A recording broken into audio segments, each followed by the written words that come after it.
আর ভাইরা, সাহাবায়ে কেরাম একটা সময় ছিল যারা নিজেরাই লাইনচ্যুত ছিল, নিজেরাই গুমরাহির মধ্যে ছিল। আল্লাহর হাবিবের সান্নিধ্যে যখন চলে গেল, আল্লাহর হাবিবের হাতে হাত মিলা যখন পড়ে নিল লা ইলাহা ইল্লাল্লাহু মুহাম্মাদুর রাসূলুল্লাহ সাল্লাল্লাহু আলাইহি ওয়াসাল্লাম ঈমান গ্রহণ করার পর সাহাবীরা এসে আল্লাহর পয়গম্বরকে বলেন, পয়গম্বর, আল্লাহর কসম, ঈমান আনার পূর্বে আপনার চেহারাটা আবগাজুল ওজু, এত কুসরি চেহারা, এত খারাপ চেহারা আমার দৃষ্টিতে ছিল না। যেই কলমা পড়ে মুসলমান হয়ে গেলাম, আল্লাহর কসম, আপনার চেহারার মতো সুন্দর চেহারা পৃথিবীতে দ্বিতীয় না। এ পয়গম্বর, আপনার শহরটা ছিল সবচেয়ে খারাপ শহর, আপনার শহরের দিকে তাকাইলে ঘৃণা আসত। কিন্তু যখন পয়গম্বর ইমানদার হয়ে গেলাম, যখন আপনার হাতে হাত নিয়ে কালমা পড়ে নিলাম, আল্লাহর কসম, সবচাইতে সুন্দর শহর আপনার শহর। আর ভাইরা, সাহাবায়ে কেরাম বলেন, ও পয়গম্বর, আগে যারা মুসলমান হতো, ইমানদার হয়ে যাইতো, তাদেরকে আমরা বলতাম এরা বেদিন হয়ে গেছে, সবা মুহাম্মদ, সবা উমর। কিন্তু যে ইসলাম গ্রহণ করলাম, আপনার ধর্মের মতো এত সুন্দর ধর্ম, ইসলামের মতো এত দামি ধর্ম পৃথিবীর মধ্যে আর কোন ধর্ম মনে হয় না। এ ভাই, পরিবর্তন কিসের? ব্যক্তির পরিবর্তন নয়, তার কলবের পরিবর্তন, অবস্থার পরিবর্তন। এই জন্য ইসলাম বলে ব্যক্তিকে নয়, তার কর্মকে ঘৃণা করো। কথা বলেন ঠিক কিনা? একটা হিন্দু যদি মুসলমান হয়ে যায়, ব্যক্তির পরিবর্তন হয় না, তার আকীদার পরিবর্তন হয়। কথা বলেন ঠিক কিনা? আল্লাহর হাবিব বলেন, আল ইসলাম ইয়াহদিমু মা কানা ক্বাবলা, ইসলাম গ্রহণ করতে দেরি হয়, তার অতীতের গুনাহগুলো মাফ করতে দেরি হয় না। এমন ভাবে নিষ্পাপ হয়ে যায় যেমন কেবল একটি বাচ্চা জন্মগ্রহণ করলো। আউযু বিল্লাহি মিনাশ শাইতানির রাজীম। বিসমিল্লাহির রাহমানির রাহিম। ফাইন আমানু বিমিসলি মা আমানতুম বিহি বিমিসলি মা আমানতুম বিহি ফাকাদ ইহতাদাও ওয়া ইন তাওয়াল্লাউ ফাইন্নামা হুম ফি শিকাক ফাসায়াকফিকাহুমুল্লাহ ওয়া হুয়াস সামিউল আলীম। وعن ابن مسعود رضي الله تعالى عنه قال من كان مستنا فليستن بمن قد مات فإن الحي لا تؤمن عليه الفتنة أولئك اختارهم الله لصحبة نبيه ولإقامة ديني كانوا أقلهم تكلفا وأعمقهم علما وأبرهم قلوبا. بارك الله لنا ولكم في القرآن العظيم ونفعنا وإياكم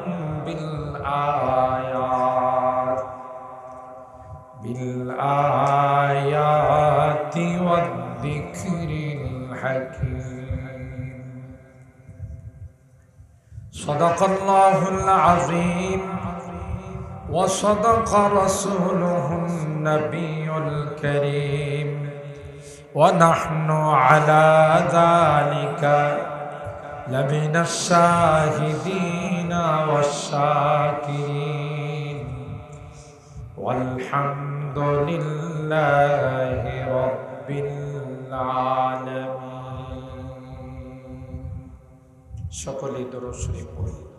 اللهم صل على محمد وعلى آل محمد كما صليت على إبراهيم وعلى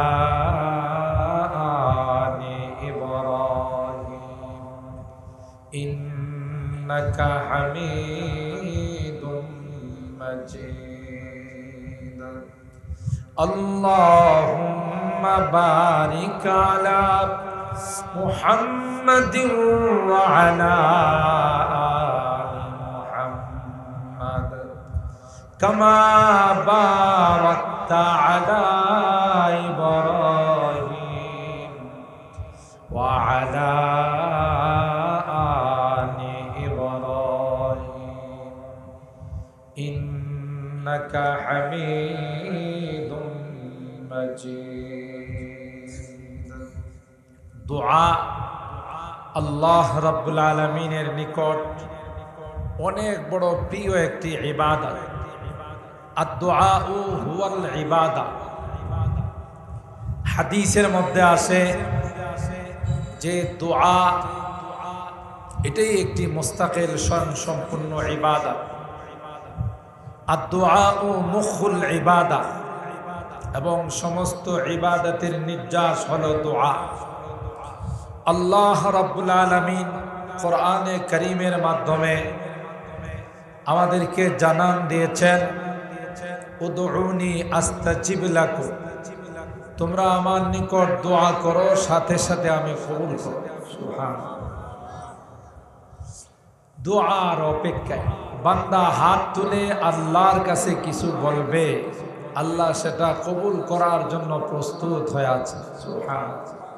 তাই আমি বিনয়ের সাথে অনুরোধ করব, যেহেতু ঢাকা থেকে আপনাদের মাঝে উপস্থিত হয়েছে মুসাফিরও বটে, হাদিসের মধ্যে আসছে মুসাফিরের হাত তুলতে দেরি হয়, দোয়া কবুল হতে দেরি হয় না। সেই হিসাবে ব্যক্তি হিসাবে যদিও আমি গুনাহগার, কিন্তু হাদিসে পাকের আলোকে আমার হাত আল্লাহর কাছে কবুল। সুবহানাল্লাহ। হযরত আব্দুল্লাহ ইবনে মাসউদ রাদিয়াল্লাহু তাআলা আনহু থেকে বর্ণিত, তিনি ইরশাদ করেন, মান কানা মুস্তান্নান ফালইস্তান্না বিমান কদমা। কেউ যদি কাহারও অনুসরণ করতে চাও, তাইলে সে যেন ওই সকল ব্যক্তিদের অনুসরণ করে যারা দুনিয়ার থেকে চলে গেছে, অর্থাৎ সাহাবায়ে কেরাম রিদওয়ানুল্লাহি তাআলা আলাইহিম আজমাইন। কেননা ফাইন্নাল হাইয়া লা তুকমানু আলাইহিল ফিতনা, জীবিতদের আশঙ্কা আছে যে কোনো সময় লাঞ্ছিত হয়ে যাইতে পারে। যারা চলে গেলেন, আল্লাহর মেহমান হয়ে গেলেন, এরা নিরাপদ, এদের আর কোনো ফিতনার আশঙ্কা নাই। এরপরে তিনি বলতেছেন, উলাইকা ইখতারাহুমুল্লাহু লিসুহবাতি নবী ওয়া লিইকামাতি দীনি। আল্লাহ রাব্বুল আলামিন সাহাবায়ে কেরামদেরকে আল্লাহর হাবিবের সুহবতের জন্য, সংস্রবের জন্য, সাহাবিয়তের মর্যাদা দেওয়ার জন্য তাদেরকে আল্লাহ রাব্বুল আলামিন নির্বাচিত করেছেন। ও ভাই, একটা সময় এরা ছিলেন বর্বরতায় নিমজ্জিত। এমন কোনো বর্বরতা নাই যাতে তারা লিপ্ত ছিল। এমন আপসে নিজেদের মধ্যে কোনো দুশ্মনী থাকলে, আদাওয়াতে থাকলে ওসিয়ত করে গেছেন সন্তানদের যে আমি প্রতিশোধ নিতে পারি নাই, তোমরা যদি আমার সন্তান হয়ে থাকো তাইলে তোমরা প্রতিশোধ নিও। যেমন আউস আর খাজরাজ, কোরআনে কারিমে আল্লাহ তাআলা তাদের সম্পর্কে বলেন, ইয কুনতুম আ'দাআন ফাআল্লাফা বাইনা কুলুবিকুম ফাআসবাহতুম বিনি'মাতিহি ইখওয়ানা। তোমরা আপসে ছিলে একজন আরেকজনের দুশমন, জানের দুশমন, কিন্তু আল্লাহ রাব্বুল আলামিন কোরআনে কারীমের মাধ্যমে তোমাদের একে একে অপরের সঙ্গে, একজনকে আরেকজনের সঙ্গে এমনভাবে আল্লাহ মিলিয়ে দিয়েছেন যে একজনকে ছাড়া আরেকজন বাঁচে। সুবহানাল্লাহ। ওয়া কুনতুম আলা শাফা হুফরাতিন মিনান নার, জাহান্নামের কিনারায় তোমরা দাঁড়িয়েছিলে। ফাআনকাযাকুম মিনহা, ঈমানের দৌলতের দ্বারা আল্লাহ তোমাদেরকে সেই জাহান্নাম থেকে মুক্ত করে দিয়েছেন। সুবহানাল্লাহ। কানু আকাল্লাহুম তাকাল্লুফা, তাদের মধ্যে কোন রকমের কোন লৌকিকতা ছিল না, বড় সাদা সিধা জীবন যাপন করতে। নিজেদের মধ্যে কোন রকমের কোন বানাওয়াট, তাকাল্লুফ এগুলো ছিল না। ও আবাররাহুম কুলুবা, দিল বড় ছিল, নেকা দিনদার, দিল বড় সাফ ছিল। ও আমাকাহুম ইলমা, তাদের জ্ঞানের গভীরতা অনেক বেশি ছিল। আল্লাহ তাআলা তাদেরকে এই দৌলত দিয়েছিলেন। এবং আমাদেরকে বলা হলো ফাস্তামসাকু বিমাস্তাতাতুম মিন সিয়ারিহিম, তোমরা দেখে দেখে তাদের চরিত্রগুলো গ্রহণ করো এবং তাদের অনুসরণ করো। ফাইন্নাহুম কানু আলাল হুদাল মুস্তাকিম, এরাই ছিল সঠিক পথের দিশারি, এরাই ছিল সঠিক পথের উপর। যেই কারণে আল্লাহ রাব্বুল আলামিন কোরআনে কারীমের মাধ্যমে ডিক্লার দিয়েছেন রাদিয়াল্লাহু আনহুম ওয়া রাদু আন, আমি আল্লাহও তাদের উপরে রাজি, এরাও আমি আল্লাহর উপর রাজি। সুবহানাল্লাহ। ও ভাই, অথচ তাদের একটা সময় ছিল নিজের সন্তানদের, কন্যা সন্তানদেরকে জিন্দা দাফন করত, আর তাদের মধ্যে চুরি ডাকাতি যত রকমের বর্বরতা গর্হিত কাজ আছে সব তাদের দ্বারা হয়। পরিবর্তনটা আসলো কার মাধ্যমে? রাসূলে আকরাম সাল্লাল্লাহু তাআলা আলাইহি ওয়াসাল্লামের সামনে। রাসূলে আকরাম সাল্লাল্লাহু তাআলা আলাইহি ওয়াসাল্লামকে যখন ঈমানের চক্ষু দিয়ে, ঈমানের কলব দিয়ে আল্লাহর হাবিবকে যখন দেখলো এবং আল্লাহর হাবিবের উপর ঈমান নিয়ে আসলো, গোটা বিশ্বের জন্য আল্লাহ পাক তাদেরকে চমকাই দিলেন। সুবহানাল্লাহ। खुद न थे जो राह पर औरों के हादी बन गए, क्या नजर थे जिसने मुर्दों को मसीहा कर दिया। আর ভাইরা, সাহাবায়ে কেরাম একটা সময় ছিল যারা নিজেরাই লাইনচ্যুত ছিল, নিজেরাই গুমরাহির মধ্যে ছিল। আল্লাহর হাবিবের সান্নিধ্যে যখন চলে গেল, আল্লাহর হাবিবের হাতে হাত মিলায় যখন পড়ে নিল লা ইলাহা ইল্লাল্লাহু মুহাম্মাদুর রাসূলুল্লাহ সাল্লাল্লাহু আলাইহি ওয়াসাল্লাম ঈমান গ্রহণ করার পর সাহাবীরা এসে আল্লাহর পয়গম্বরকে বলেন, পয়গম্বর, আল্লাহর কসম, ঈমান আনার পূর্বে আপনার চেহারাটা আবগাজুল ওজু, এত কুশ্রী চেহারা, এত খারাপ চেহারা আমার দৃষ্টিতে ছিল না। যেই কলমা পড়ে মুসলমান হয়ে গেলাম, আল্লাহর কসম আপনার চেহারার মতো সুন্দর চেহারা পৃথিবীতে দ্বিতীয় না। এ পয়গম্বর, আপনার শহরটা ছিল সবচেয়ে খারাপ শহর। আপনার শহরের দিকে তাকাইলে ঘৃণা আসতো, কিন্তু যখন পয়গম্বর ইমানদার হয়ে গেলাম, যখন আপনার হাতে হাত নিয়ে কালমা পড়ে নিলাম, আল্লাহর কসম সবচাইতে সুন্দর শহর আপনার শহর। আর ভাইরা, সাহাবায়ে কেরাম বলেন, ও পয়গম্বর, আগে যারা মুসলমান হতো, ইমানদার হয়ে যাইতো, তাদেরকে আমরা বলতাম এরা বেদিন হয়ে গেছে, সবা মুহাম্মদ, সবা উমুক। কিন্তু যে ইসলাম গ্রহণ করলাম, আপনার ধর্মের মতো এত সুন্দর ধর্ম, ইসলামের মতো এত দামি ধর্ম পৃথিবীর মধ্যে আর কোনো ধর্ম মনে হয় না। এ ভাই, পরিবর্তন কিসের? ব্যক্তির পরিবর্তন নয়, তার কলবের পরিবর্তন, অবস্থার পরিবর্তন। এই জন্য ইসলাম বলে ব্যক্তিকে নয়, তার কর্মকে ঘৃণা করো। কথা বলেন ঠিক কিনা? একটা হিন্দু যদি মুসলমান হয়ে যায়, ব্যক্তির পরিবর্তন হয় না, তার আকীদার পরিবর্তন হয়। কথা বলেন ঠিক কিনা? আল্লাহর হাবিব বলেন, আল ইসলাম ইয়াহদিমু মা কানা ক্বাবলা। ইসলাম গ্রহণ করতে দেরি হয়, তার অতীতের গুনাহগুলো মাফ করতে দেরি হয় না। এমন ভাবে নিষ্পাপ হয়ে যায় যেমন কেবল একটি বাচ্চা জন্মগ্রহণ করলো। এরা হলো সাহাবায়ে কেরাম।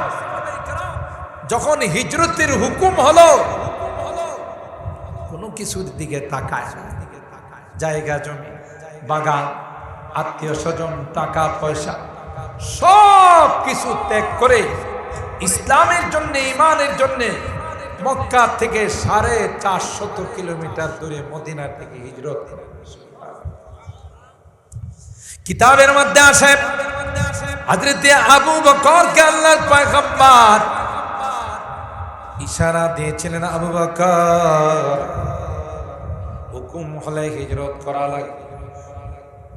আপনারা যারা হজ উমরায় গিয়েছেন, হযরত আবু বকরের বাড়িতে এখন মসজিদে আবু বকর, খানায়ে কাবার পাশে। কথা বলেন ঠিক কিনা?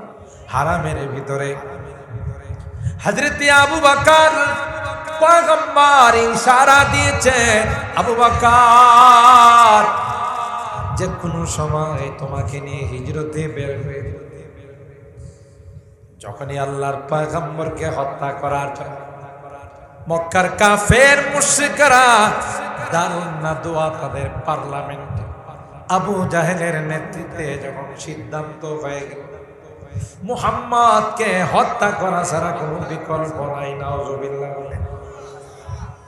আমি আপনাদের জিজ্ঞাসা করতে চাই, গোটা বিশ্ব মিলে যদি চেষ্টা করে আল্লাহর পয়গম্বরকে হত্যা করার জন্য পারবে?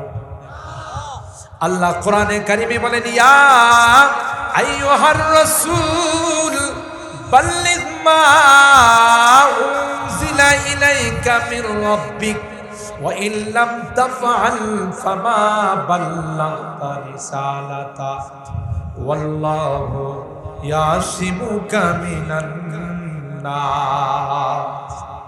এ পয়গম্বর, আপনার উপরে যা নাযিল করা হলো, প্রত্যেকটি আয়াত, প্রত্যেকটি বিধান, প্রত্যেকটি হুকুম আপনি পৌঁছে দেন। একটা যদি বাকি থাকে তাইলে আপনাকে নবুয়ত কমপ্লিট হয়েছে বলে আমি সার্টিফিকেট দেব। ভণ্ডরা দেখবেন একটা কথা কয় যে কালাম হলো 60,000, আমরা 30 পারা কই না, এরা কই 60,000। অর্ধেক জাহিরি আর অর্ধেক বলে বাতিল। কথা কয় না? জাহিরি হইল 30 পারা আর বাতিনি হইল মারিফত। এরা কই মোল্লারা জানে শরীয়ত, আমরা জানি মারিফত। বড় হুজুর রহমাতুল্লাহ আলাইহি বলতেন যে মারিফত তো না মরার পর, তা কয় না। শরীয়ত ব্যতীত কোনোদিন মারিফত হতে পারে? দুধ ছাড়া কোনোদিন মাখন আর ঘি বাইর করা যায়? কয় মোল্লারা জানে শরীয়ত, আমরা জানি মারিফত। মারিফতের ভাষায় নামাজের মতো নামাজ একবার পড়লেই চলে, নামাজের মতো নামাজ একবার পড়লেই চলে, এটা নাকি মারিফতের পরিবেশ। আবার মাঝে মধ্যে দুই একটা ভণ্ড আছে, এটি নামাজ পড়ে না, রোজা রাখে না। যদি মুরিদান জিজ্ঞাসা করে, হুজুর আপনি পিসা নামাজ রোজা পড়েন না? উপরওয়ালার ইচ্ছা, কয় না, মানে আল্লাহর ইচ্ছাই হ্যাঁ নামাজ পড়ে। চিন্তা করতে পারেন, একে যদি কোরআন সুন্নাহ দিয়ে আপনি বুঝাইতে যান সারাদিন বুঝবো। আরে মৌলভী তোমার এটা হলো শরীয়ত, আমি আছি মারিফতের লাইন। তো এদেরকে বড় হুজুর রহমাতুল্লাহ আলাইহি বলতেন, এদেরকে বুঝাইতে হলে জৈসা কুকুর এইসা মুখ, ঠিক না? এদেরকে বলতে হবে, এরা আবার গানও গায়, যেমনি নাচাও তেমনি নাচি, পুতুলের কি দোষ। হ্যাঁ বলে পুতুল, আরে আল্লাহ কইলে নামাজ পড়বো, না হলে নামাজ। এই জন্য আমি আমার বয়ানে বলি যে কবিতার তো দুইটা অংশ লাগে। এক অংশ দিয়া কবিতা হয়, ওলামায়ে কেরাম জানেন দুইটা মিসরা লাগে। এটা তো একটা মিসরা, একটা অংশ। কি? যেমনি নাচাও তেমনি নাচি, পুতুলের কি দোষ। এরা যখন কবরে যাবে, নামাজ নাই রোজা নাই, আদর করব না, মার দিব। আল্লাহ পাক ফেরেশতা নিযুক্ত করে দিবেন, অন্ধ ফেরেশতা, বয়রা ফেরেশতা, কানে শুনবে না, চোখে দেখবে না। আল্লাহ বলবে আচ্ছা তাহলে পিটাও, আন্দা দুন্দা পিটাও, ঠিক না? কি পিটানো? আরে ব্রাহ্মণবাড়িয়ার মানুষ তো আন্দা দুন্দা বোঝে, কথা বলে। আন্দা দুন্দার অর্থ হইল মার পড়লো কিনা এটা দেখো, কোন জায়গায় পড়ছে এটা দেখার বিষয়। যেমন কালো মানিক রে সিলেটের মানুষ পিটাইছে, কথা কয়। কালো মানিক যখন দেশ ছাইরা পলাইতে চাইছিল নদী পথে, নদীর মাঝিরা দেখে যে টাকার বান্ডিল কি বান্ডিল ব্যাগের মতো, এই টাকাগুলো রাইখা কয় ফেরত যান নিজের মাতৃদেশে। কানাইঘাট এলাকায়, বর্ডার এলাকায়, ওখানে যখন ফেরত দিয়ে গেছে, এলাকার মানুষ খবর পাইছে যে হারানো মানিক পাওয়া গেছে। কি পাওয়া গেছে? হারানো মানিক আবার পাওয়া গেছে। এই বদমাশ হাইকোর্টের মধ্যে রায় দিয়েছিল যে ফতোয়া নিষিদ্ধ, কথা বলেন ঠিক কিনা? মুফতি আমিনী রহমাতুল্লাহ আলাইহি তখন সাথে সাথে গোটা বিশ্বের মধ্যে বাংলাদেশের মানুষকে জানিয়ে দিল এই দুইজন বিচারক হলো নাস্তিক আর মুরতাদ, কথা কয় না। আমি আমার অনেক বয়ানে ব্রাহ্মণবাড়িয়ার মানুষ সম্পর্কে গোটা বাংলাদেশের মানুষের ওপিনিয়ন, তাদের ধারণা আপনারা জানেন। এরা বলে আমরা বাংলাদেশের সবখানেই তো আমরা যাই, ঢাকাতে যেহেতু থাকি, বলে বাংলাদেশে যদি কখনো ইসলামী হুকুমত কায়েম হয় তাহলে ব্রাহ্মণবাড়িয়ার থেকে কায়েম, কথা কয়। ব্রাহ্মণবাড়িয়ার মানুষ ফতোয়া বিরোধী আন্দোলন করে ৬ জন শাহাদাত বরণ করেছেন, কথা বলেন ঠিক কিনা? এবং প্রত্যেক সময়ে যখনই কোনো ইমানি আন্দোলনের ডাক আসে, সবার আগে যারা রাস্তায় নামেন এরা হলো ব্রাহ্মণবাড়িয়ার সন্তান।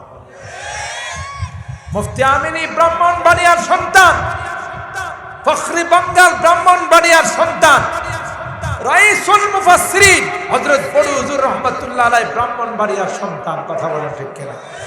বর্তমান সময়ের আমাদের মুরব্বী মুফতি আজম আল্লামা মুফতি মুবারকুল্লাহ, আল্লামা শায়েখ সাজিদুর রহমান, আল্লামা শায়েখ মুফতি শামসুল হক সাহেব, এরা হলো ব্রাহ্মণবাড়িয়ার কৃতি সন্তান, কথা বলেন ঠিক কিনা? যারা তাদেরকে নিয়ে কটাক্ষ করছে এতদিন, এখন কি পার্টি চালান দিলে তাদেরকে পাওয়া যাবে? কথা কয়। লাইট মারলে কোথাও তাদেরকে খুঁজে পাওয়া যাবে না। তো আল্লাহ তাআলা এই জমিনের মধ্যে এমন বরকত দিয়েছেন, আপনি গোটা বাংলাদেশে যেখানেই যাবে, বড় বড় ইসলামী মহাসম্মেলন, তাফসিরুল কোরআন মাহফিল, প্রধান বক্তা, প্রধান মুফাসসিরের যে নামটা তালাশ করলে দেখা যাবে এটা বান্দরের মানুষ। কথা বলেন ঠিক কিনা? ব্রাহ্মণবাড়িয়ার কৃতি সন্তান। আল্লাহু আকবার বলেন। আমাকে জিজ্ঞাসা করে, হুজুর এই জমিনের মধ্যে আল্লাহ কি রাখছে? আমি কই আল্লাহর নিয়ামত রাখছে। সুবহানাল্লাহ। আমাদের ব্রাহ্মণবাড়িয়াকে অনেক জায়গাতে বলে যে বক্তা সৃষ্টি করার ফ্যাক্টরি হলো ব্রাহ্মণবাড়ি। কথা বলেন ঠিক কিনা? হাফেজে কোরআন, কারি, বক্তা, মুফাসসির যেই লাইনেই বলেন, ব্রাহ্মণবাড়িয়া কোনো অংশে পিছিয়ে নয়। কথা বলেন ঠিক কিনা? সম্মানিত সুধী, ওই যে বলতেছিলাম যে এই কালো মানিক যখন বর্ডারের মধ্যে তাকে ফেরত দিয়ে গেল, তখন কলা পাতাতে শুইছে,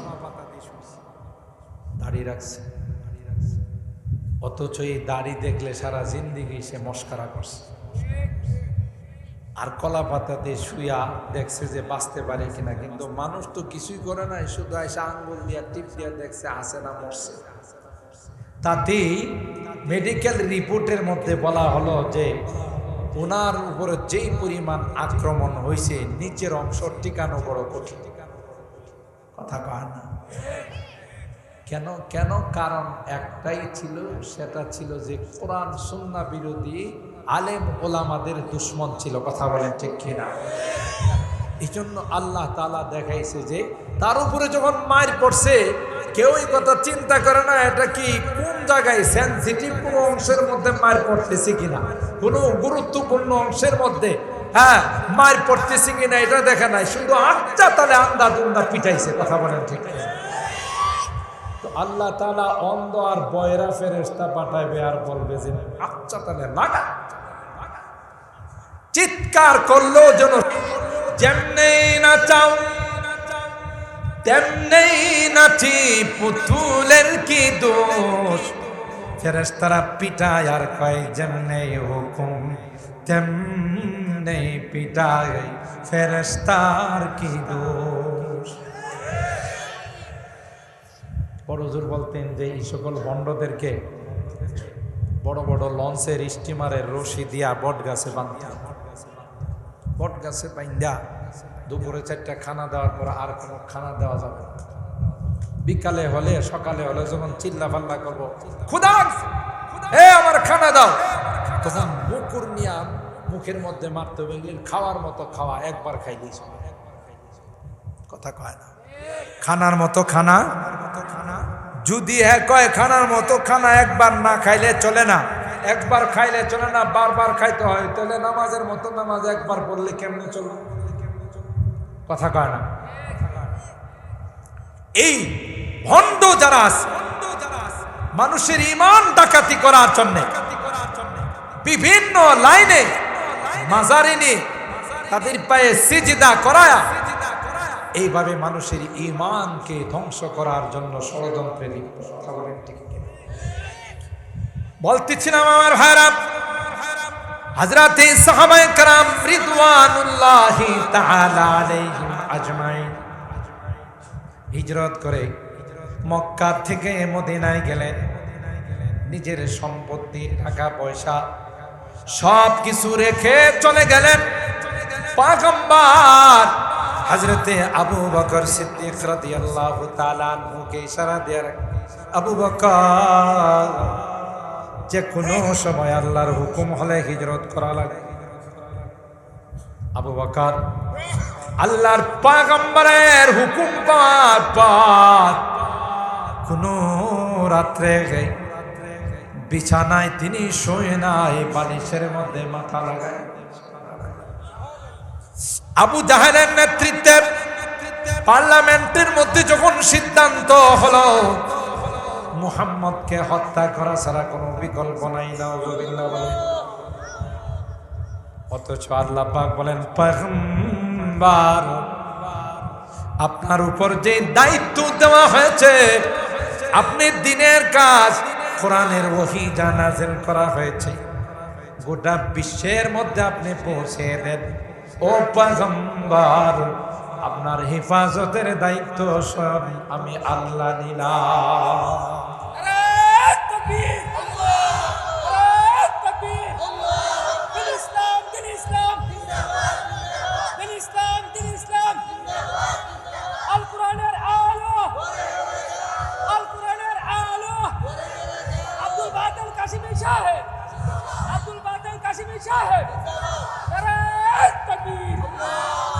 আর হেরাম যুদ্ধের থেকে আসার পথে বুখারী শরীফের মধ্যে আসে সাহাবায়ে কেরাম সবাই বিশ্রাম নিচ্ছিলেন, আল্লাহর পয়গম্বরও বিশ্রাম নিচ্ছিলেন। গাছের মধ্যে আল্লাহর পয়গম্বরের তলোয়ারটা ঝুলাই রাখলেন। সাহাবায়ে কেরামও তলোয়ার ঝুলিয়ে ঘুমাইলেন। গৌরেস আল্লাহর পয়গম্বরের দুশমন। বুখারী শরীফের মধ্যে আসে গৌরেস তখন মনে করলো এটা হলো সুবর্ণ সুযোগ মুহাম্মদকে বধ করা। গৌরেস তলে হাতে তলোয়ার নিয়ে আল্লাহর পয়গম্বরকে ডাক দেয়া কইয়া মুহাম্মদ মাই আবনাউকা মিন্নি। আল্লাহর নবীর তলোয়ারটা হাতে নিল, তার তলোয়ারও হাতে নিয়ে পয়গম্বরকে বলে মুহাম্মদ বলো তো দেখি আমার হাত থেকে তোমাকে কে বাঁচাই। আল্লাহর নবী মনে হয় ভয় পাইছে, কথা বলেন। আল্লাহর নবী মুস্কি হাসি দিয়া কোনো কিছুই বলে না, শুধুমাত্র একটা শব্দ উচ্চারণ করেছে, সেটা হলো আল্লাহ। উলামায়ে কেরাম বলেন এটা হলো ইসমে আযম। কেউ যদি বিশ্বাস নেই শব্দটা উচ্চারণ করতে পারে আল্লাহর কসম, যত বড় মহা বিপদই হোক না কেন সাথে সাথে আল্লাহর সাহায্য তার উপর চলে আসবে। সুবহানাল্লাহ। আল্লাহর হাবিব বলতে দেরি হয়, গৌরসের হাতে কম্পন শুরু হতে দেরি হয় না। প্যারালাইসিসের কাঁপতে থাকে আল্লাহর হাবিবের এই কাঁপতে কাঁপতে গৌরসের এদিকে এদিকে সবাই এদিকে তাকান, এদিকে তাকান। এই যে দেখছেন ইবলিসে সবাইকে নিয়ে যাওয়ার জন্য এক দুইজন যান, কি বিপদ হচ্ছে ওনার দেখেন। আল্লাহ একটু জেগে বলেন লা ইলাহা ইল্লাল্লাহ, লা ইলাহা ইল্লাল্লাহ, লা ইলাহা লা ইলাহা ইল্লাল্লাহ, লা ইলাহা। আগুন লাগছে নাকি? কি আগুন লাগছে? হ্যাঁ, এই আগুন শয়তানে লাগাইছে, মানুষে লাগাই নাই। এই যে 4 দিন বিবি তাফসীর মাহফিলে আপনারা দোয়া করবেন, শয়তান কই যেইভাবে মানুষগুলো বসা এখান থেকে উঠবে না, তাই এই এক কাণ্ড শয়তানে শুরু করছে। কথা বলেন ঠিক কিনা? আল্লাহ শয়তানের হাত থেকে আমাদের হেফাজত করেন। যারা যারা আশপাশে আছেন দ্রুত কিছু পানি দিয়ে নিবে এখানে চলে আসুন, দেরি করবেন না, আমরা দোয়ার দিকে চলে যাবো ইনশাআল্লাহ। আল্লাহ তাআলা এই আগুনকে নিভানোর ব্যবস্থা করেন, আমিন বলেন। আল্লাহ তাআলার পক্ষ থেকে আসমানি সাহায্য নাযিল করেন, আমিন। সবাই বসে যান, যারা আশেপাশে আছে এরকম করবেন না, হইহুল্লোড় করবেন না, বসে যান। হ্যাঁ, যারা বাইরে গেছি আমরা চলে আসি ভাই, কিছুক্ষণের মধ্যে দোয়ার দিকে আমরা চলে যাব ইনশাআল্লাহ। লা ইলাহা ও লা ইলাহা ও লা ইলাহা ইল্লাল্লাহ, লা ইলাহা ইল্লাল্লাহ, লা ইলাহা ইল্লাল্লাহ। अब तू रहे बस तादम आखिर বিরদে জুবা আই মেরে ইলাহ লা ইলাহা ইল্লাল্লাহ লা ইলাহা ইল্লাল্লাহ লা ইলাহা ইল্লাল্লাহ লা ইলাহা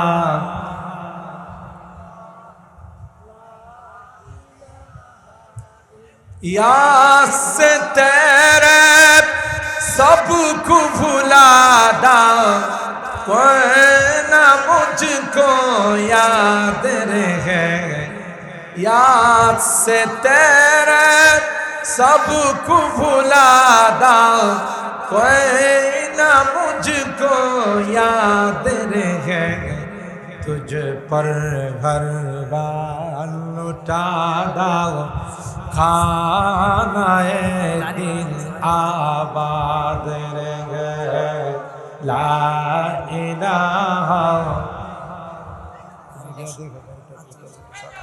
ला इलाहा इल्लल्लाह ला इलाहा इल्लल्लाह ला इलाहा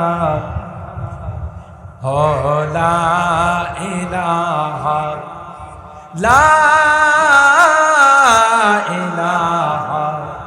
इल्लल्लाह मुहम्मदुर রাসূলুল্লাহ সাল্লাল্লাহু আলাইহি ওয়াসাল্লাম। যারা আছেন বসে পড়ুন। আর যে ঝগড়া হচ্ছে আল্লাহ তাআলার পক্ষ থেকে এটা মীমাংসা করার তৌফিক দান করুন, আমিন বলুন। আসেন বসে পড়ুন, এক্ষুনি দোয়া হয়ে যাবে। আর যারা আপনারা এলাকার মান্যগণ্য ব্যক্তি আছেন আপনারা উভয় পক্ষকে হাতে পায়ে ধরে তাদের মাথায় হাত বুলিয়ে যে দেখো আজকে এখানে কোরআনের তাফসীরের আখিরি মুনাজাত, আল্লাহর ওয়াস্তে তোমরা ঘরে যাও, এটা পরে বসে আমরা দেখে নিব ইনশাআল্লাহ। সবাই চলে আসুন, এক্ষুনি আমরা দুয়ার দিকে চলে যাব।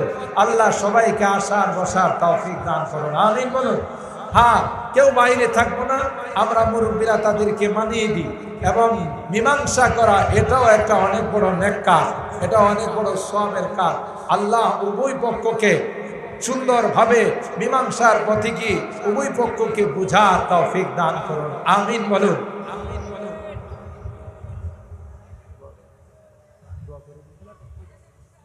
হ্যাঁ ভাই বসে পড়ুন, আমরা সকলের জন্য দোয়া করি। যারা দোয়া চাইছেন চান নাই, যারা দেশে বিদেশে জিন্দা মুর্দা অনেকেই বিদেশে যাচ্ছে দোয়া চাইছেন, বিদেশে যারা আছেন আমরা সকলের জন্য আল্লাহ পাকের দরবারে দোয়া করি। আল্লাহ তাআলা যেন সবার দিলেন নেক মাকাসিদগুলো পূরণ করে দেন। আল্লাহুম্মা ইহদিনাস সিরাতাল মুস্তাকিম সিরাতাল লাযীনা আন'আমতা আলাইহিম মিনান নাবিয়্যিন ওয়াস সিদ্দীকিনা ওয়াস শুহাদা'i ওয়াস সালিহিন। ربنا ظلمنا أنفسنا وإن لم تغفر لنا وترحمنا لنكونن من الخاسرين ربنا فاغفر لنا ذنوبنا وكفر عنا سيئاتنا وتوفنا مع الأبرار رب ارحمهما كما ربياني صغيرا رب ارحمهما كما রব্বায়ানি সগীরা। রব্বুল আলামিন আল্লাহ 4 দিন ব্যাপী তাফসীরুল কোরআন মাহফিলের আখিরি দিনে আল্লাহ আমরা কিছু সংখ্যক গুনাহগার বান্দা তোমার শাহী দরবারে হাত উঠাইলাম। আল্লাহ মেহেরবানি করে আমাদের জিন্দেগির সকল গুনাহগুলো মাফ করে দাও ইয়া রাব্বাল আলামিন। আল্লাহ শয়তানের উভয় পক্ষের মধ্যে ঝগড়া বাঁধাই দিছে, আল্লাহ শয়তানের হাত থেকে আমাদের সকলকে তুমি হেফাজত করো। আল্লাহ ভুল বুঝাবুঝির কারণে যে ঝগড়ার সৃষ্টি হয়েছে আল্লাহ মেহেরবানি করে আসমান থেকে রহমতের ফয়সালা করে দাও। উভয় পক্ষকে আল্লাহ শান্ত হওয়ার তৌফিক নসিব করে দাও। কোরআনের খাতিরে আল্লাহ সবাইকে বুঝার তৌফিক নসিব করে দাও। আল্লাহ সব রকমের ঝগড়া ফাসাদ মেহেরবানি করে তুমি হেফাজত করো। সব রকমের ঝগড়া ফাসাদের হাত থেকে আমাদের আমাদেরকে তুমি রক্ষা করো। ভাই ভাই হিসাবে সকলকে, মুসলমান হিসাবে একে অপরের রক্তের হিসাবে সবাইকে আল্লাহ তুমি বুঝার তৌফিক নসিব করে দাও ইয়া রাব্বাল আলামিন। আল্লাহ আমাদের রোগীদেরকে পরিপূর্ণ শিফা নসিব করে দাও, অভাবীদের অভাবকে দূর করে দাও, পেরেশানিওয়ালাদের পেরেশানিকে দূর করে দাও, মুসিবত জাদাদেরকে মুসিবত থেকে উদ্ধার করে দাও ইয়া রাব্বাল আলামিন। আল্লাহ তামাম জাহানের যত মুসলমান নরনারী কবরে শুয়ে আছেন আল্লাহ মেহেরবানি করে তাদেরকে মাফ করে দাও আল্লাহ, তাদের কবরগুলো জান্নাতের বাগান বানায় দাও। এ মালিক, আমরা যারা হাত উঠাইলাম জানি না কার মা নাই কার বাবা নাই রে আল্লাহ, মেহেরবানি করে সকলার মা বাবাকে তুমি মাফ করে দাও ইয়া আরহামার রাহিমিন, ইয়া আকরামাল আকরামিন। আল্লাহ কত আদর স্নেহ মায়া মমতা সোহাগ দিয়ে কাঁধে কুলি নিয়ে আমাদেরকে বরণ করেছেন আল্লাহ। আজকে অন্ধকার কবরে তিমের মতো শুয়ে আছেন, মেহেরবানি করে আল্লাহ সকলকে তুমি মাফ করে দাও, তাদের কবরগুলো জান্নাতের বাগান বানাই দাও ইয়া রাব্বাল আলামিন। আল্লাহ আল্লাহ সাহাবা সৈনিক ইসলামী যুব সংগঠনের সদস্যদেরকে তুমি কবুল করে নাও, ইসলামের জন্য তাদেরকে তুমি কবুল করে নাও, সাহাবায়ে কেরামদের মতো তাদের আখলাক আর চরিত্র বানাই দাও ইয়া রাব্বাল আলামিন। আল্লাহ অত্র এলাকার যত মুরব্বীরা কবরে শুয়ে আছেন মেহেরবানি করে তাদেরকে মাফ করে দাও, তাদের কবরগুলো জান্নাতের বাগান বানাই দাও। যেই মুরব্বীরা বেঁচে আছেন আল্লাহ তাদের হায়াতে বরকত নসিব করে দাও ইয়া আরহামার রাহিমিন। আল্লাহ জানি না কার জীবনের শেষ মুনাজাত হাত উঠাইছে আল্লাহ, হতে পারে আর জীবনে এই মাহফিল আমাদের ভাগ্যে জুটবে আল্লাহ, মেহেরবানি করে এই মাহফিলকে আমাদের জন্য নাজাতের ওসিলা বানাই। যেদিন তুমি ডাক দিবে মালাকুল মউতের হাতে সুপুর্দ করে দিবে আল্লাহ, ইমানদার বানায়া দুনিয়ার থেকে নিও, কালমাওয়ালা বানায়া দুনিয়ার থেকে নিও। আমি যদিও গুনাহগার, অনেক আলেম ওলামাদেরকে নিয়ে হাত উঠাইছি আল্লাহ, অনেক সাদাদারিওয়ালা মুরব্বীদেরকে নিয়ে হাত উঠাইছি। এ মালিক, যাদের হাতখানা পছন্দ হয় সেই হাতের ওসিলায় তোমার হাবিবের তুফাইলে আমাদের দোয়াগুলোকে কবুল করে নাও। রব্বানা তাকাব্বাল মিন্না ইন্নাকা আনতাস সামিউল আলিম ওয়া তুব আলাইনা ইন্নাকা আনতাত তাওয়াবুর রহিম। সুবহানা রাব্বিকা রাব্বিল ইজ্জাতি আম্মা ইয়াসিফুন ওয়া সালামুন আলাল মুরসালিন ওয়ালহামদুলিল্লাহি রাব্বিল আলামিন।